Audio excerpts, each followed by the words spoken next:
Have you been watching The Falcon and the Winter Soldier? Well, in this video, I want to go over some of the talking points of the show so far, by which I mean episodes 1 and 2, specifically episode 2, when we dealt with the racism that Sam had to face, and with the white supremacy that is being dripped into the show through the new Captain America. Hold on to your butts.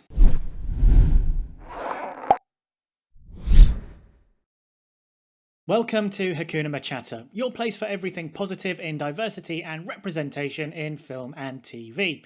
If you're new here to the channel, my name is Elliot. Please consider subscribing. So I'm not sure any of us really kind of predicted that the MCU would delve into real-world issues such as this. However, when I actually think about it, the MCU has a long history of delving into real-world issues. Things like PTSD, grief and loss, and even a mad crazy man wanting to commit genocide. When you think about the human experience, these are some things that have happened within the human experience. So racism is equally one of those things, and the Falcon and the Winter Soldier is not being afraid to head-on explore that. Of course, Black Panther did lightly delve into it through Killmonger as well, but here we're getting some very nice overt, systemic and covert racism bled into the show around Sam Wilson, and with the introduction of Isaiah Bradley as well, and of course John Walker, and the little hints of white supremacy that have been fed in with him. Now I'm going to deal with that first, because I'm sure you're like, wait a minute, there's no white supremacy, he's Captain America, he doesn't have a KKK hood on, he's not carrying a swastika. Well folks, white supremacy isn't just those two things, it kind of comes in other weird ways as well that we're never really sure of, but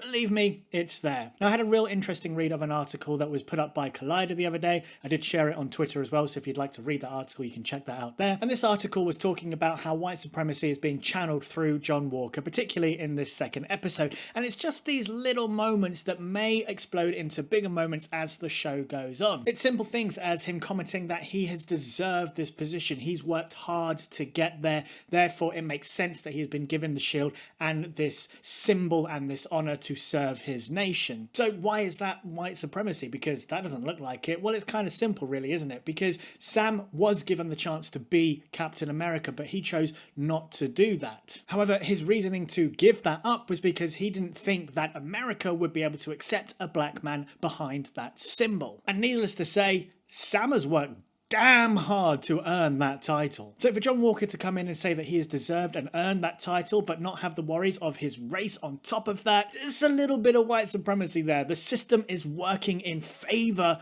of John Walker due to his race. And then also in that episode when John Walker turns to Sam and says, hey, Captain America needs his wingman, it shows that Sam, the black man, will always be second fiddle to Captain America. Hence why Sam got angry and said, it's always that last line, and walked away from John Walker. It reinforced into Sam all the beliefs he had about taking up that mantle, which is why he gave up that shield. He is the wingman, and he will only ever be seen as someone who should play second fiddle and not be the face of America. And that is emphasized in John Walker calling him still the wingman. And I'm pretty sure John Walker's aware that Sam was in possession of the shield and donated it to the Smithsonian. You know, that wasn't a secret thing, him handing that shield over. It was a very public thing, or at least public within the military, of which John Walker is a part of. So John should know that Sam already had the chance to be Captain America, or at least was in possession of the shield and chose not to use it. So for John Walker to reinforce Sam's position as a wingman, that's that little bit of covert white supremacy coming in again, y'all, that the white man is still the number one. Now, of course, there are going to be many different reactions to that information, and of course, there are many different reactions to seeing Sam being pulled up by the police in episode 2. Now, I, for one, I'm happy that the MCU is delving into this. Marvel have kind of always done that in the comics, and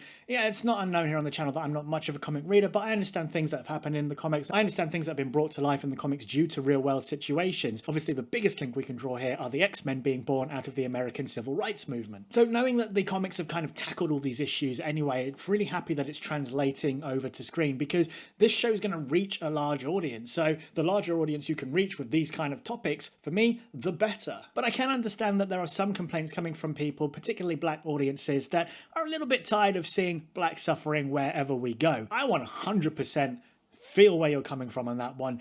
You know, when you kind of saw that scene of Sam being pulled over by the cops, you're kind of like, oh man, even Sam. And the only thing that got him off from that situation was the cop recognizing who he was. Imagine if the cop didn't know who he was. He was just thought he was just some random black guy in the first place anyway. Imagine if that wasn't Sam Wilson, how much dire that situation could have got. And so I can understand why people, particularly, as I say, black audiences, are getting tired of seeing this time and time again in film and TV. But I don't necessarily worry about it, because the way that I am envisioning the Falcon and the Winter Soldier to go, yes, Sam will end up on top with the shield as Captain Falcon, whatever he's going to call himself. It's just the journey in which we're going to go through in order to get there. If it is full of black suffering and then it's last minute black joy, okay, I understand fully where people are getting annoyed with that. But then on the other hand, there are some people that are also getting annoyed because they don't want to see this kind of thing in film and TV all the time. For them, they don't want to see real world issues. Well, as I've already said in this video, real world issues are a part of Marvel anyway, so it makes sense that it fits into this show. And if it makes you uncomfortable, why? Why does it make you uncomfortable? Why does it make you uncomfortable to see a black man a victim of racism, as happens every single day to millions of people across the world? And I kind of say, look, if you're questioning those things, go read a book. Read a book. Read a book about racism and just find out why it's important that, even though some of us are tired of seeing these images time and time again, why it is important, especially in mainstream media such as the MCU on Disney+, why it's important that they're brought up and why it's important that we are teaching people and showing people these images. You know, the nice thing about it being in a show such as The Falcon and the Winter Soldier, as we know that it's going to be a more positive outcome, should we say, and so it's not going to overwhelm us too much. At least that's my take on it. So those are just my thoughts across episodes 1 and 2, specifically episode 2 of The Falcon and the Winter Soldier. Let me know yours in the comment section down below. Are you happy that the MCU are finally addressing issues like this within their media? Or are you a little bit tired of it? You want to see something a little different? Whatever the reason is, holler at me in the comment section down below. I'm really happy to open up this discussion with you.